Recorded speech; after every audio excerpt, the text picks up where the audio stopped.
وبعد ما أكون فاقد كل مشاعري تجاه المكان، بسمع خبر إنه فلان بآخر الدنيا بس من أصل سوري عمل شي إنجاز. بفرح من كل قلبي وكأنه ابن عمي اللي سمعت اسمه. بنزل على الشارع، موقف من شخص كبير بالعمر فيه شوية حنية بيخلي قلبي يفرح.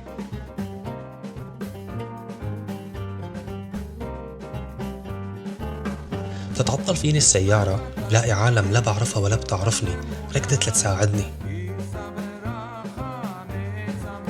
تمشاية بحارات الشام القديمة، غنية لميادة بسيليس أو لينا شماميعون. ريحة الطبخ اللي طالعة من البيوت، شارة مسلسل ربينا عليه.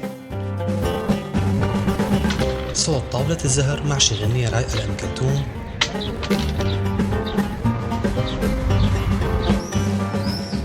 صوت السنونو يلي بأول الربيع.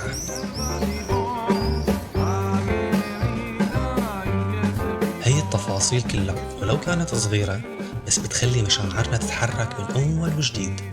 يمكن معنا كافية رح تغير قراري بالسفر، بس على القليلة بتخلي شقفة من قلبي علقانة هون، وعلى أمل ارجع يوما ما وعيش بهي الحارات اللي ربيت فيها.